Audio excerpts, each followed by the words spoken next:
so much for doing this. Really, really appreciate it. No problem, dude. Are you from Manchester originally? Is that where you were born and raised? No. I'm originally from down south, so just outside London. Have you heard of Windsor, the Queen, where the Queen lives? Yeah. So Windsor Castle, Windsor Maidenhead is where I was born up. It's just West London, and Wow. it's full of royalty and full of castles and full of everything quintessential England. That's cool, though. That's really cool. Is where I grew up. So I'm definitely a fan of the Queen. Yeah. I was devastated when Princess Di died. Oh, sure. The so world was devastated when that happened. I mean, that was a tragedy. Yeah. So I moved to Manchester because there's kind of two or three music cities in the UK: Liverpool, Manchester, and London. And those are the kind of three that you kind of gravitate to. Mm-hmm. And our style of music is massive in Manchester. So EDM, you know, the start of house, as in house music from Chicago over to Manchester. That's where it first started in Europe. So it's a real kind of hub for that stuff. And I'd grown up as like a bedroom DJ, basically in my loft, in my attic. Oh, really? Like 16, yeah. And we just used to go to clubs in London, and the Manchester scene was always slightly untouchable because it was north, and it was, you know, if you're from London or around London, you don't tend to go north. Mm-hmm. And we'd always heard of all these amazing parties and amazing clubs, and so when I first moved up here, I was like, yo, this is Manchester. This is the home of football, and it's the home of house music. Yo, gotta go. This is gonna be amazing. So yeah, so it's been a real journey. But I've been here 19 years now. Wow. And okay. All my family's still London based. But it's great. You know, England's the size of Illinois. So you can drive within 2-3 hours and you're pretty much everywhere. That's amazing. I didn't realize that it was that small. Well, I guess because the UK is what, like 4 countries, kind of. Yeah, it's 4 countries, but it's still the size of like 4 very small states. Yeah. If you took New Brunswick, and you took Iowa, Illinois, and I'm trying to think what's similar to Rhode Island, you'd have the UK. Oh yeah, like the smaller states together. States. Yeah. Okay. Pretty wow. That's really cool. So yeah, so you can drive through 4 countries. Oh, aside from what, like, is it West Ireland or North Ireland? That's you can do. So you can do Northern Ireland and Southern Ireland as a British citizen, and as American you can go across the border pretty easy. So you can do 5 countries in. Wow. You could do it in 24 hours. You could easily do it. Oh my goodness, that's cool. That's really cool. Well, okay. So, how did you get into music? I mean, you're from, you know, the royalty part of England. Like, was that was it big there, or tell me about that? I mean, I don't know. For me, like, I was a 90s kid, so kind of like 97, 98, 99, music was just going off in the UK. And oh sure, you know, 15, 16, and trying to pretend to be 18, 19 in a nightclub was the big thing to do. But I wanted to go and see all the DJs, and the clubs like Ministry of Sound and Fabric and Bed, they were big in London. And I'd just go down there with my mates, and I'd drive. You know, I wasn't a massive it wasn't like the party scene. That was a little bit later on, but at this point we'd just drive to it and get involved and dance, and just love dancing. And so we came home, set up a set of decks, put a load of camouflage netting around it, and just thought, let's get some 1210s and some vinyl and see what we can do. Like, we grew up on Grandmaster Jay and all that when we were like kids. But let's see if we can like mix some stuff. And we just started beat mixing, and it was just basic beat mixing, and then MCing. So grime music came in the UK, which is kind of like underground. It's kind of like underground hip hop rap, but it's very London focused. And it kind of came in big, and it's really fast rap over grime beats. So it could be over the break, or it could be over like a garage beat, or garage as you call it. And that started coming in, and I just started to not fall in love with it, but just like get a real passion for the lyrics and what people were saying. And I went to it's a very long story short, but I turned up to a festival, and this band, who were like an EDM house band from Manchester, was saying, we're looking for a new member. And I'm stood in the festival, and my brother elbows me, and he says, yo, Lindz, you should audition. And I'm like, what? I said, have you been to Manchester? Do you know how far north that place is? I said, you're gonna, it's like going from Fort Lauderdale to Detroit. That's what it's asking me to Oh do. wow, yeah, that's quite a drive. That's the difference, but as in the difference in culture, like it's different. Uh-huh. And I was like, you get a nosebleed going that far north. Why would I want to go that far north? You'll get a nosebleed.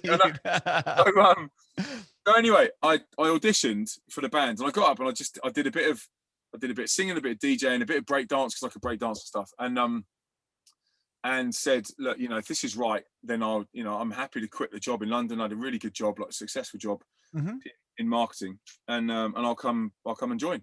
And 5 days later, I got a call just saying, would you move up? We'd love you to start with the music and come up to Manchester. And that was my journey. So I moved up 5 days later, and started with a band that worked really heavily in inner city high schools in Manchester. So Manchester's very industrial. It's some of the I'm trying to think of what you call them. We call them council wards, but some of the ghettos are like the poorest in Europe. Oh, very, okay. Okay. So very socially deprived, just all over the city. And they said, well, we're working in all of these high schools, but we're signed to Warner Brothers as well. Okay. So I was like, okay, great. Sounds amazing. Signed to Warner, and we'd go on tour in the States, and then we'd come back and we'd be in an inner city high school on a Monday morning, taking an assembly to, like, 14, 15-year-olds, and then putting on a gig in their school. So wow. And I loved it. I loved the DNA of this. I loved how it worked. So when this band finished, I was still a kid. Like, I was in my early 20s. And I just kind of had this idea that the method changes, but the message doesn't need to change. As in, the message that music brings doesn't really change. It doesn't change, for me, but the method does. So, and I loved Johnny Cash when I was a kid. So I got together with a mate who's a DJ, like a proper DJ, not just a bedroom DJ, proper scratch kind of DJ. And I said, look, what do you reckon to, like, putting together a bunch of tracks and then phoning a prison and seeing if we can get in? Oh yeah, like Johnny Cash did, obviously. Like Johnny Cash, right? Yeah. And he was like, yeah, I mean, I'm probably gonna like poo my pants if I have to go into a prison. But right, yeah, of course. So our first show as LZ7 or LZ7 was in a young offenders prison with 400 prisoners. And we literally set up this system, and we put the decks out. And I'm green before I went on. I know what I look like. I look like Chef Ramsay's little brother. Like, I know that I'm super. I didn't want to say it. I was thinking, I'm like, man, this guy looks like Chef Ramsay. Yeah, I'm down. I'm down. But that's not a bad thing by any means, Oh, 100%. When you're talking to like 400 young offenders, that everybody's gang related, everybody's in there for some kind of heinous crime. I was like, oh, this is going to go so wrong. So I was just green before I walked out. Anyway, DJ walks on, and these lads are just like this, and they're literally just, that's our finger, that's our middle finger, basically. Oh, right. And I was like, oh no. Anyway, I got up and I was like, hey man, my name's Lindz. And I could see him snigger, and I was like, let's just go for it. And we literally dropped this track, and I promise you, within 30 seconds, two lads at the back, and they're all under 21, jumped up. They kind of fist pumped each other. One starts head spinning, the other starts break dancing. The other guy comes running around the side, and I think he's going to jaw me on the way past. And he runs past me, and he runs up the wall and does a backflip. Oh, wow. And I'm like, and then the whole place just went, bah! And I was like, this is sick. This is amazing. Yeah. I don't know whether you've had that feeling where you're so overwhelmed by the passion of the music that your face just goes, like, yeah. You get it. I get it at a Coldplay gig or Jay-Z or some epic Ed Sheeran show. You just go, oh! And I saw the music do that to these lads.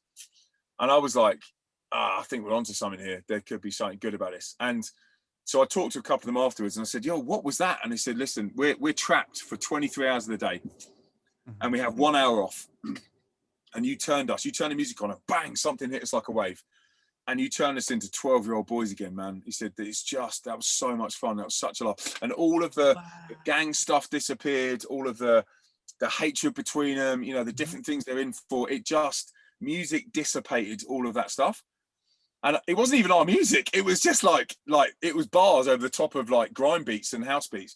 And they just went bananas. So we started to write our own stuff that was really similar to what we were emceeing over the top, and just let's see what happens. And that developed into a high school tour, where we went into like 50 high schools and booked a local venue that held 3,500, 4,000 people, sold out on the high school tour. And this one song called Little Light of Mine, which is a play on that old school, you know, this little light. Yeah, Little Light of Mine, yeah. Like an up-tempo dance version of that. And the young people in Manchester were going nuts, like losing it for this song in assemblies in schools. Schools had to shut down. The teachers were going, calm down. And this song was just going on. So we booked the Manchester Apollo, which is a big venue. Yes, I've heard of it. Yeah, and on that night we dropped into the top 40 in the UK. As in, so this is when we first started, 2010.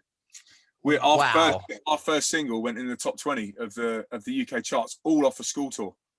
And these kids were just going bananas. Radio 1, they did a takeover where our fans jammed the lines to get us on the 10-minute takeover. And the Radio 1 phoned us up and were like, where have you been? Like, what do you do? And I said, well, listen, we are just a small little indie. We're a bunch of mates that have just done this. And we just dropped it into, you know, submitted it to the chart, and it's had that many downloads and streams that it's dropped into the top 40. And they were like, we've never heard of you, but this is good. This is really good what you're doing. So keep doing it, right? So it started. I was launched out of the organization, the band that I joined, and started LZ7, and at the same time started a little record label, indie label called Light Music, and a non-profit called Light. Okay. So the label does all of the Spotify playlisting, plugging, yada in the mainstream world, and then the non-profit sends us into school, and then the two collide because we do the schools tours, and then we put on shows in nightclubs and invite all of the kids to nightclubs, and all the teachers, police, local youth clubs love it because we're keeping kids off the street. Sure. And we do like anti-knife crime, anti-self-harm, bullying, suicide, everything to do with kids in school. And then, you know, we'll turn up to a Friday night and we'll do a knife amnesty, and they'll chuck all their knives in the bin. Or we'll do a anti-suicide thing, and you'll see kids hand in suicide notes saying, I was going to commit suicide tonight, but I'm not going to. Wow, what a powerful experience. Oh my yes, gosh. and it's all off the music, and it's all off I'm all about that word hope. Like when you've got something that's as powerful as hope, and hope is the only way I can describe it is in sign language. Hope is an intrinsic thing that comes from here. Sign language is hope, is that. Oh, okay. Something that comes from the inside, right? You hold on to hope, right? So when kids are told that they're a piece of crap on someone's shoe, they shouldn't have been here, they're a result of a one-night stand, they're an accident, I believe music can bring a hope that goes, no, you're way more than that. You are meant to be here on purpose. You're supposed to be. There's a plan for your life. You're here for a reason. Never give up. So we see loads and loads of kids kind of going, I've never felt anything like that. What was that? And I'm like, it's just this message of hope. And we did it with the prisoners. We do it with high schools. And then we had the amazing opportunity about 18 months ago, just before COVID, to open for Jason Derulo. Wow. On his world tour. That's massive.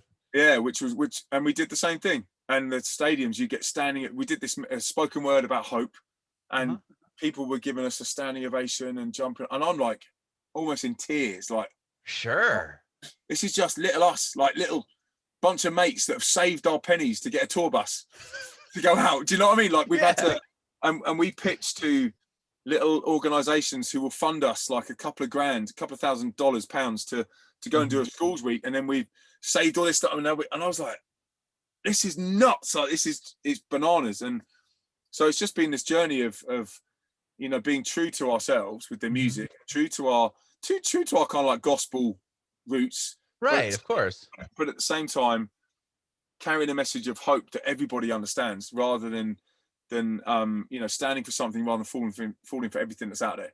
Do you know what I'm saying? And I think young people really gravitate towards it because they're like, there's something different in this. Why am I getting that Friday feeling on a Monday morning? Right. Why am I getting that? Yeah. And then we'll sell tickets to the show and book the venues and our tours. And it's called Illuminate, as in light, shine. Oh yeah.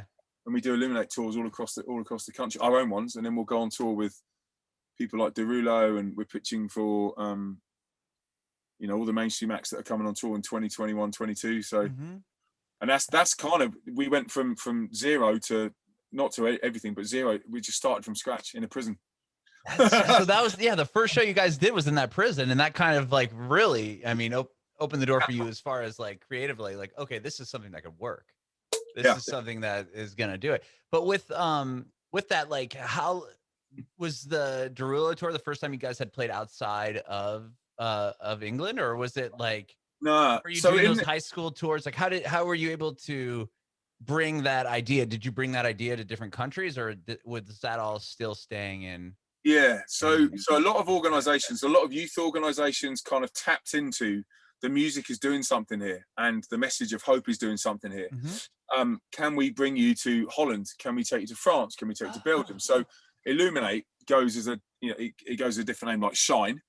A Shine tour happens in Germany every year, and we'll go out and facilitate it. And then another one, a Revolution tour, happens out in New Zealand, which is like a specific anti-suicide tour, because it's so high and rife in New Zealand. And we'll go and blitz 200 schools in 2 weeks and book arenas. And whoa, the kids turn up, like 4, 5, 6,000 kids will turn up, because the tickets are $5, and you'll pack these venues out. And for, you know, as far as the artist in me just goes, oh, we're living the dream here. This is amazing. But the kind of the guy that's written the songs and seeing what's happening to young people, it's like, oh, this is incredible that we're writing something about. We wrote a song called Whoever Said, which is like, whoever said you couldn't do it, whoever said you couldn't change the world. And you just sing it out over these kids, and these kids are going, whoever said I couldn't do it, whoever said I couldn't change the world. And they're really believing it. And I'm like, that for me is just this, you know, when I'm sure you've had Adam, you've had guys go, you know, when you perform live, it's like a circle, you know, you give out and they give back, and you give out and they give back, you give out and they give back.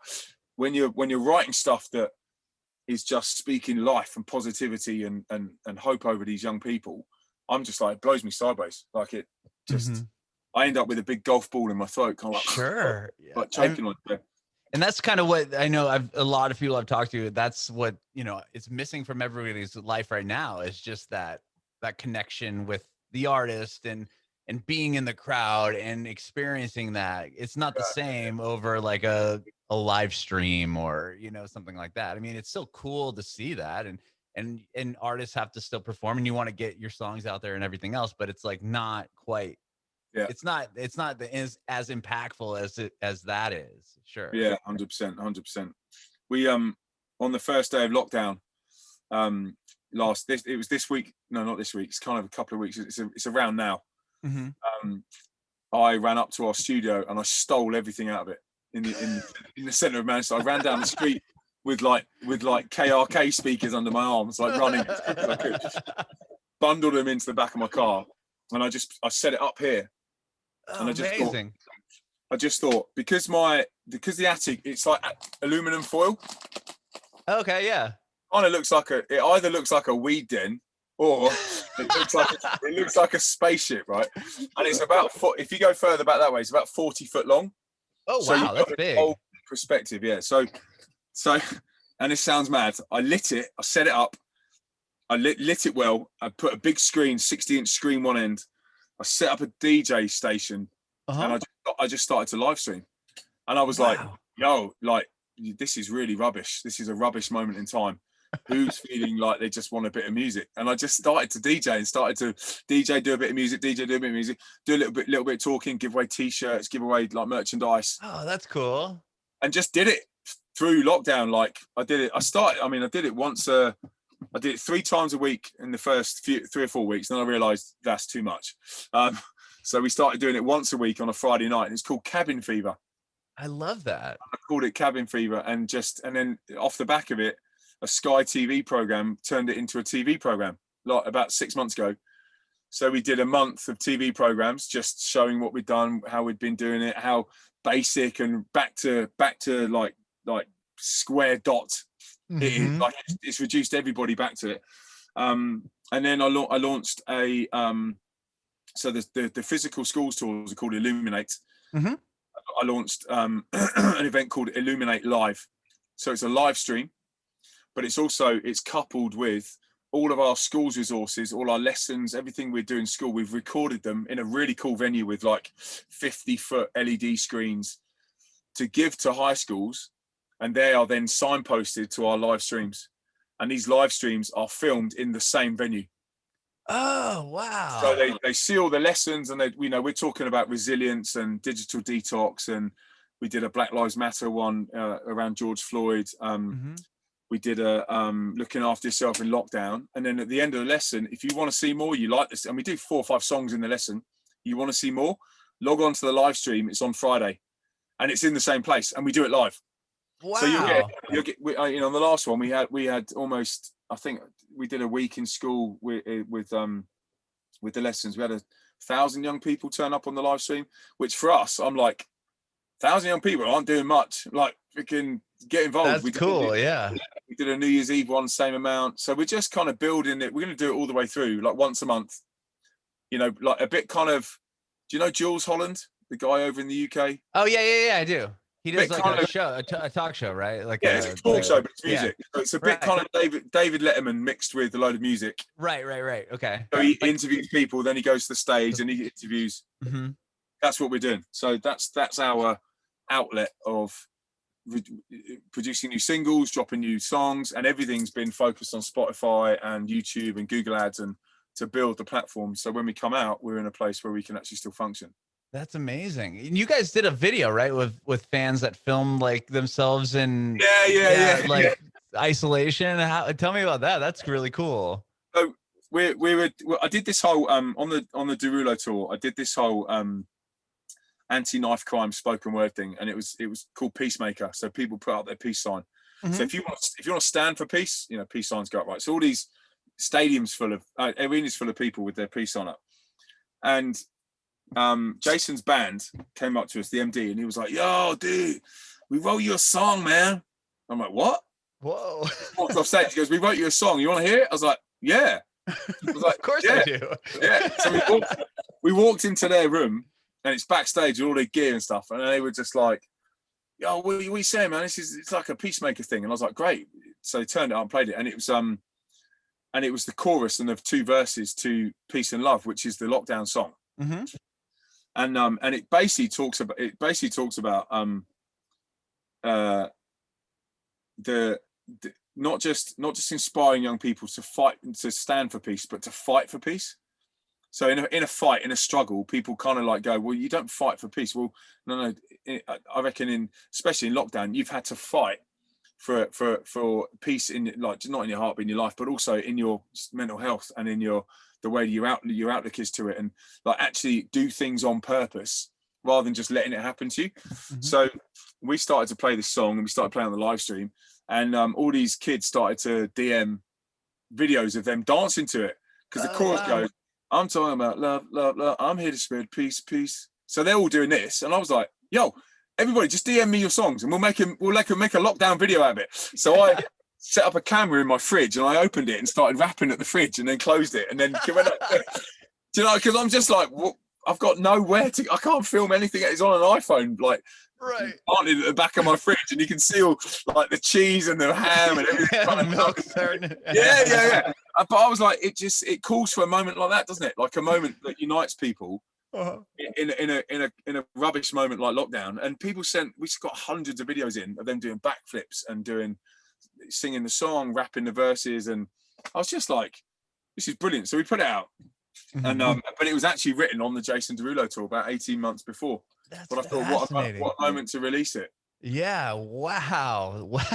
That's cool. I mean, the one thing, like I've said this so many times, and I'm going to say it again, because the one thing about this lockdown that I think everybody is more, you know, the cool, I guess, thing about it is, like, we're seeing inside your home right now. I'm like, you're in your attic. You're like, "Oh, look at this is made of aluminum." And it's like, it's just something you would never see. They would only see you as, "Oh, there's Lindz from LZ7, like, on the stage," like, or through like your Instagram pictures or whatever. It would never be in this intimate of a setting, or when you go like live on your live stream, you're like, "Oh, hey, I'm in my, studio here."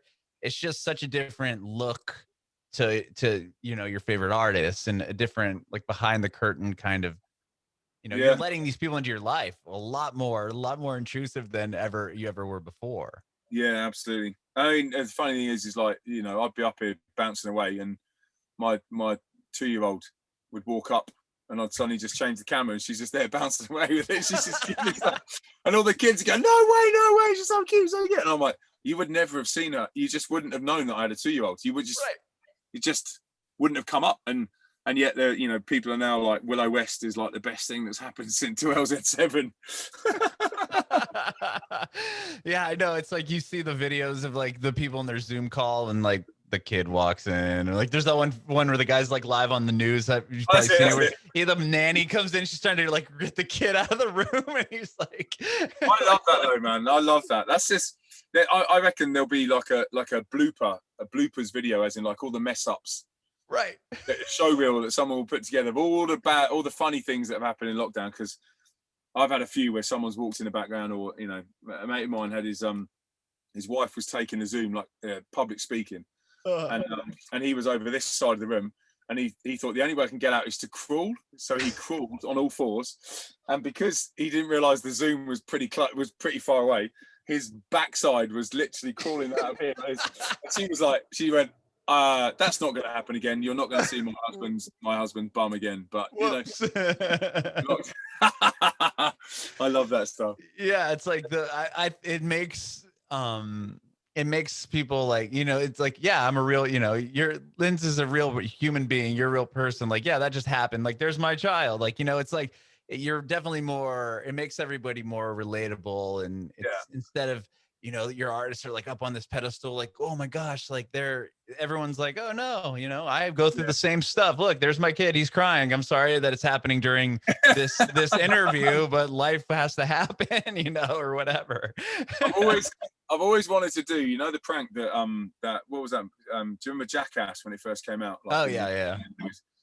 They used to have like a diaper in a bin, and it'd be full of chocolate, and they walk over and bite it. People around would be going, no, dude, no. Just wanted to. I was so tempted to do it on a live stream, because all I've been doing in the mornings is just looking after diapers. We call them nappies, but and I was like, oh man, you think Willow's cute? Maybe this is going to change your mind, and kind of hold it up, and then just.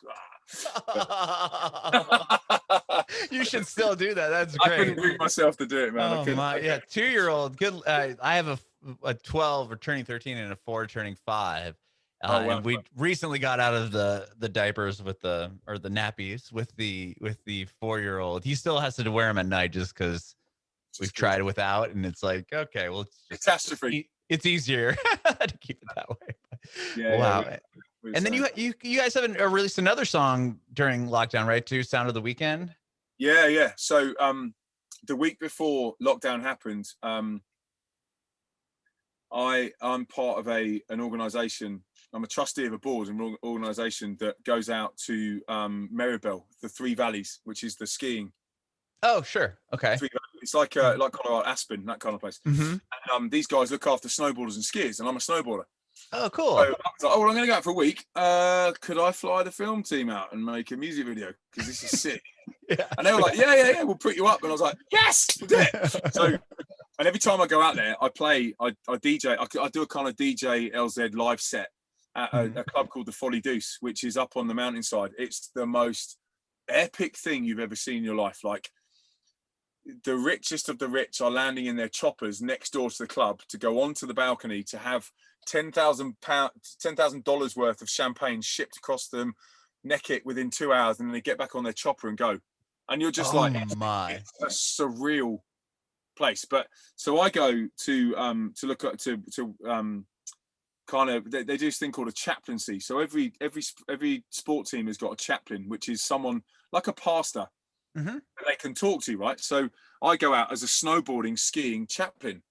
So if there's kids or young people that are working out there, living out there on holiday that are really going through issues, you can find me. You can come talk to me. Now I haven't got a big red sign on my back saying chaplain. I'm in a bar and people come up and go, hey bro, and I walk up to a group of 20 lads and say, hey listen, I'm going to DJ at the Folly Deuce. My name's Lindz. I'm in a band called LZ7. I'm also a sports chaplain here for the week. If you're going through any kind of stuff, give me a shout. So I've had 2 or 3 lads come over to me and just go, hey man, listen, I'm working out here for 6 months, and it all got too much last week, and I filled the bath up and I was going to throw the toaster in the bath to kill myself. And I'm like, hang on a minute, the dichotomy of these two worlds. We're in the richest 0.00001% of the world right now, right here where we are. Like, you have to be a millionaire to be in this place, and you're struggling with the same stuff that an 11-year-old kid from a project struggles with. This is mad. So I end up like looking after these lads, getting them into counselling, getting them into like the social services, you know, directing them to the right places, because they would never have spoken about it beforehand. And at the same time, I DJ in this like nuts club. I probably do it 2 or 3 times when I'm out there. And so I just said, listen, I'd love to do a song, and a song was called Sound of the Weekend, which is like that Friday feeling, and I'd love to do it on the hills, on the mountains. And it was probably the funnest experience I've had filming a music video. We booked a whole toboggan run. We like, people went off piste with their GoPros and snowboarded down. I had to climb up this top of this freaking peak. I can't believe we did this, right? I'm pretty sure we were breaking the law, but one of our guys is a local. One of our film editors, his family runs this business, and he said, look, we're going to go up to the top of this peak, and we're going to wait till all the mountain police go down, and then we're going to film the sunset, and then we're going to snowboard down. And I was like I can snowboard, but this is going to be in the dark, in freezing, right? And he's like, yeah. I'm like, oh, crumbs. Anyway, so we climb up this thing, Adam, get to the top, and I'm crawling. Like, talk about sacrificing something to get to the right shot. Across it, and this peak is like this, and I'm on my hands and knees, like crawling across this ice in my snowboard gear with my board on my back. Oh like my gosh. And then I duck down behind this rock. I shouldn't be admitting this because we'll never go back. I'm behind this rock, waiting for the mountain police to leave. And they're looking up and they're peeking over. Right, they're gone. And then the sunset happens within 30 minutes. So we're literally at the very, very top of the world, stood there, sunset's going down, and we got this little like Bose speaker turned up as loud as we can, and I'm going for it to the thing. And then, but in the back of my mind, I'm going, oh, rubbish. Oh no, I've got to snowboard down from here. I've got to snowboard down. And I'm like, and still going for it. But we got the shot. And it was amazing. It was like the scariest thing I've ever done. So I'm still at the top, and then he goes, right, we got to get down.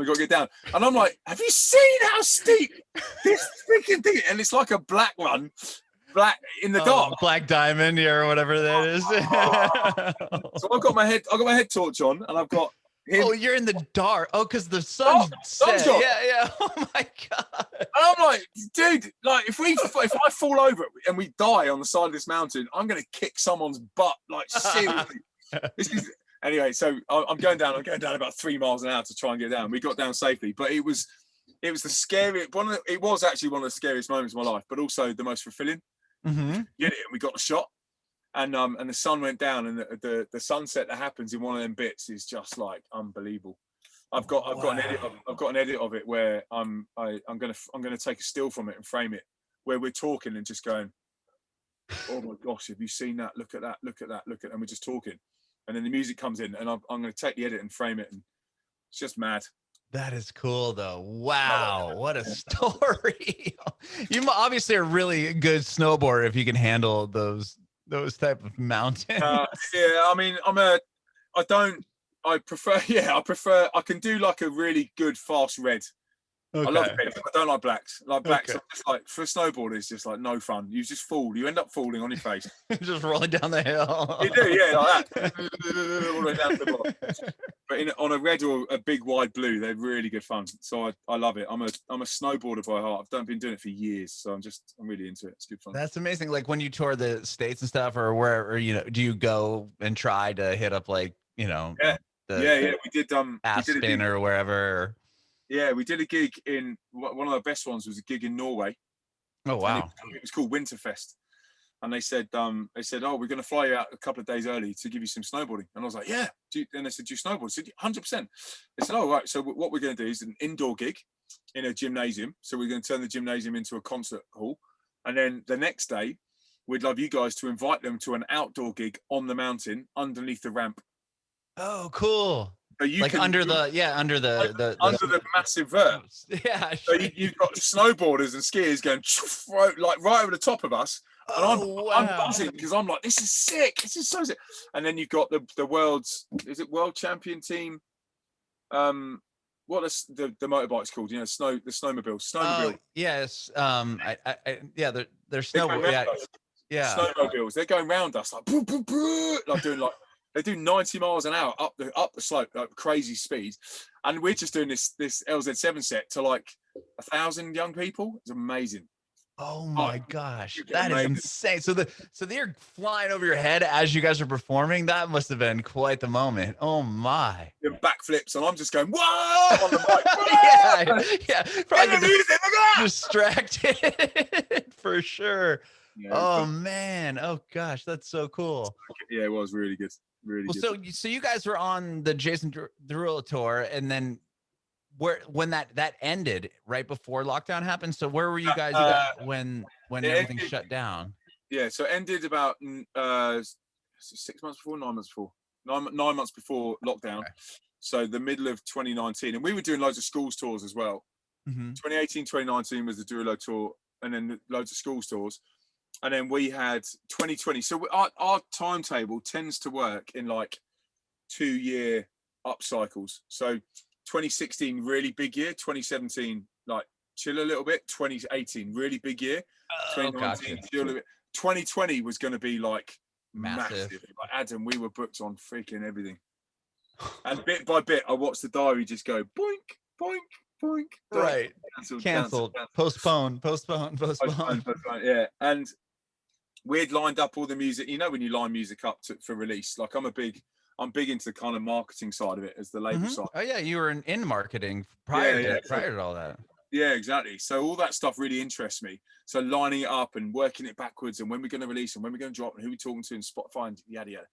And we'd got all this stuff lined up, and I just saw it all just disappear. So that's why I literally jumped up here and started going, it's just live stream.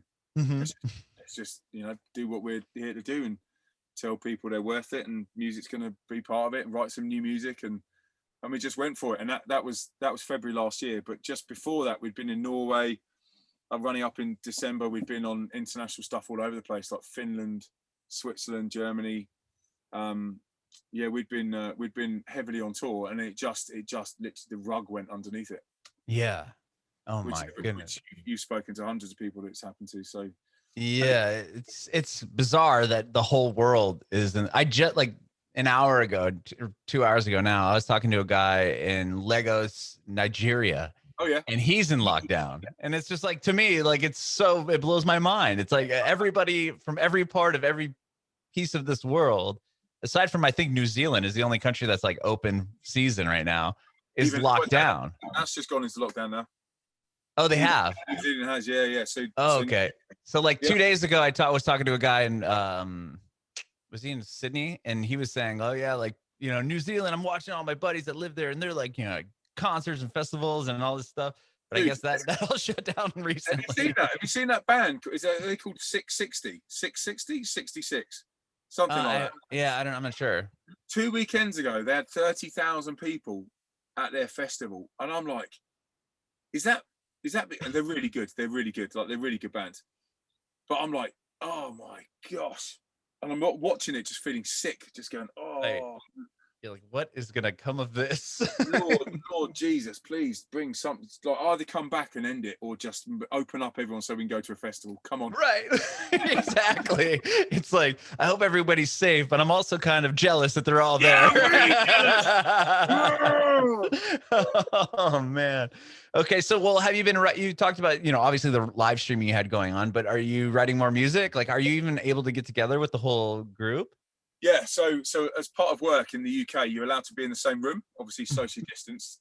So I'm allowed to go to a studio. So what I tend to do is like record stuff here, so basic demos, get a beat in, put it out to producers, like references, ideas, sounds like this kind of thing. Beats come in, write a few demos over it on here, record it back into like a basic Logic session, and then take the Logic session over to a studio.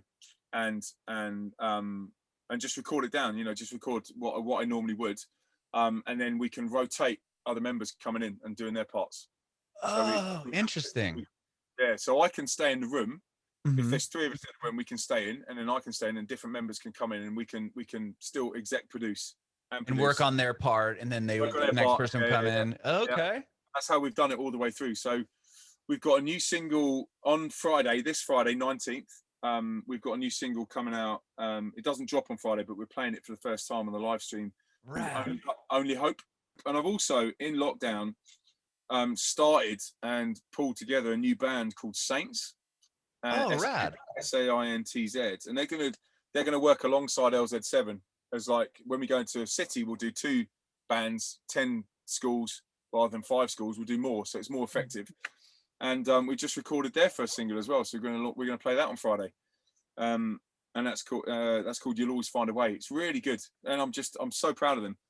And are you a part of the band, or are you just kind of helping produce for them? No, I'm execing for them. So okay, cool. Kind of developing them. They're on Light Music. The girl that's in the band, the guy that was in LZ7, has now moved to be in that band. The other guy, my second guy, and the girl that's joined is my goddaughter. So they were rad. Okay. Before, and we just went, well, let's just you're great. Let's put you together. So rapper, singer, live band around it, and then LZ7, we've got like 2 new members that have joined us, and we can all kind of carry on and do our stuff. So it's been really productive, and we've kind of grown as a label. We're kind of growing. We've signed more artists over the last year and stuff. So it feels like it's in a good spot for when we come back to live. That's amazing. Yeah. That's really amazing. I was wondering too, like, you do so much with youth and especially with, like, the suicide and the anti-knife and all that stuff. It's probably pretty hard for you to, are you able to, like, kind of reach out and mentor these kids still in this situation, or like how, like, I don't know, do you hold like a Zoom call, like, type thing? I don't even know how that would be a thing right now. It's a great question. So we've put all of our stuff online. So we've got mental health resources. We've got youth work resources that youth workers can access to help kids in their local area. That's amazing. If we do it physically, we give every kid, when they leave the venue, we give them a AAA pass, access all areas pass, and it's an actual physical pass that they put around their necks. Oh, cool! It's like a VIP pass, right? And on the AAA pass is loads of resources on how you can access more about what we've talked about. So if you're going through stuff, if you want to explore some mental health stuff, if you want to explore some anti-knife crime stuff, but also if you want to explore some faith stuff, you can click on this. So it's on the AAA pass. We've also got another resource, a mental health resource called I'm Possible, which is a play on impossible. Oh, so I love that. impossible.uk.com, and we give that to every kid in the class, and it's anonymous, but they can go on, and it's 10 steps to help your mental health. And it's us guys giving our stories, telling stuff we've been through, and then linking them to the National Health Service, to Childline, to Samaritans, and all of that is online. So basically, instead of giving them the flyer or the AAA pass, we're just directing them to it online because it's already there. So it wasn't really that much of a hardship to do that. Okay. So every kid that will give any kind of indication online, we can go, there's someone else, one of our team online, going, hey man, go check out the AAA pass. Hey man, you got this question? Go check out I'm Possible. Hey, if you're really struggling, go to the NHS here. Do you know what I mean? There's loads of different ways that we can connect young people with pastoral. We call it pastoral help through the stuff. So it feels like there's a great journey for kids who could be really battling, that have encountered the music, and then there's a further deeper step for them. I love that. That's amazing, especially right now. I'm sure it's got to, with everybody so isolated, the mental health rates and all that has got to be skyrocketing right now. Going through the roof. Unfortunately, fortunately, that's what you guys do for people, and you already had those resources kind of in place prior, to this all happening. Yeah, totally. And I think some of it is, looking around the bend and kind of thinking, what's 2022 going to look like, or if you actually get back touring, and the fallout of this, as in the aftermath of you know, 2 years of no school, 2 years of no friends, 2 years of, for young people, man, like if I'm an adult and I'm finding it difficult, Right. and Exactly. all I want to do is go to the pub and be with my friends, Mhm. you know, and I can't. And my little boy is like desperate. I'm now my little boy's best friend, and I'm like, Sure. oh my god, I'm playing FIFA 21 and Forza Horizon and all kinds of stuff that Right. I've never played before. Right. And Exactly. because I'm having to be his best friend, I'm like, what's the fallout from that for him? And I'm just like, how do we kind of manage that with and get the music to help young people to come out of that? So I'm kind of looking, what is it? So Only Hope is a song that's coming out of lockdown. Like, what does it look like to come out and still be the best you, and still be able to encounter stuff? And you know, it feels really odd saying it, but are you, I mean, you can answer this honestly. I'll ask you a question. If someone comes up and comes towards you with a hug, you naturally go, what? Right. Yeah. Sure. I mean, right now. That's right now. That's an Yeah. absolutely anti-human thing to do, isn't it? Uh-huh. You don't go, well, no, don't hug me. You go, hey, Yeah, like, oh, ah, right, bring it right. in. But we're training young people to not do that. And we're saying, no, stay away, don't do that, don't do that. So what I'm trying to do with our little ones is go, hey, listen, you know, you got beforehand, you know, you got social distance. I'm not going to tell you not to do it. I just need you to look at me. If you feel like someone's getting close, just look at me. So we don't go, don't do that. So he doesn't go away. I just look, and he knows, and he goes, right, cool, because it's too close, or you know, someone's, oh, you're so cute, and squeeze his chin. I'm like, Right. can't do that. So it's almost like there's a new level of communication that's coming through, and we're understanding it with our kids, so that they're not fearful of people when they come out of this. Because as adults, we can kind of navigate it and work it out, and there'll be insecurities and there'll be stuff we have to get over, but we can also probably, you know, take it and get on in a certain level. Young kids, I'm like, oh man, we need to really encourage them not to socially isolate themselves, and you know, and that's why I'm trying to build this community online of music and illuminate lives, so that you're together, but you're together online, so people aren't alien. You know, we're going through this together, and we're battling this together, and the music is the thing that binds it, and that message of hope is the thing that binds it. And that's, you know, I'm asking young people who are massive super LZ7 fans, when they're on the live stream, I'm saying to them, can you be a culture carrier? That means can you carry everything that we say? Just go, yeah, man, that's amazing. Oh, go to this, go to AAA Pass, but it's a young person saying it. It's not me saying it, adult. It's a young person. Go check this out. If you're really battling with this, oh, did that song really, you know, Sound of the Weekend? Did that really speak to you about, like, oh, I'm really missing Friday nights? Go check this out. Do you get what I'm saying? So I think there's a whole another section of mental health and society that we're going to have to kind of look around a bend on and be like, well, we're going to have to be the forerunners of setting not just setting the example, but setting this is okay, you're okay, like we're going to be good. We're going to come out of this shining, and you guys, we're going to be shining and thriving together.